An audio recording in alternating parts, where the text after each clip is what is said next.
10 ವರ್ಷ ಪಾಪ ಅಂಬೇಡ್ಕರ್ ತಿಳ್ಕೊಂಡಿದ್ರು ಅನ್ನೋ ಕಾಣಿಸುತ್ತೆ. ಈ ದೇಶ ಆಳಕ್ ಬರೋರು, ಆಡಳಿತ ಮಾಡೋರು 10 ವರ್ಷದಲ್ಲಿ ಸಮಾನತೆ ತಂದ್ಬಿಡ್ತಾರೆ ಅಂತ ಅನ್ಕೊಂಡಿದ್ರು. ಪಾಪ ಅದು ಆಗ್ಲಿಲ್ವಲ್ಲ.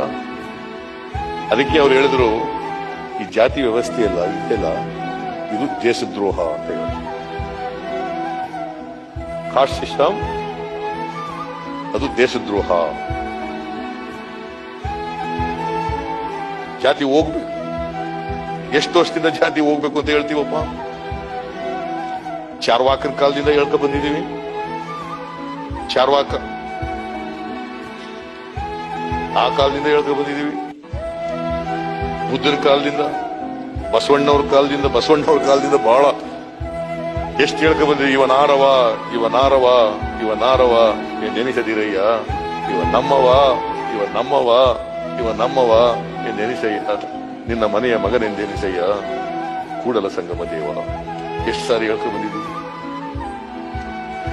ಕನಕದಾಸರು ಕೂಡ ಹೇಳಿದ್ರು, ಕುಲ ಕುಲವೆಂದು ಒಡೆದಾಡದಿರಿ, ಕುಲದ ನೆಲೆಯನ್ನೇನಾದರೂ ಬಲ್ಲಿರ ಬಲ್ಲಿರ ಬಲ್ಲಿರ.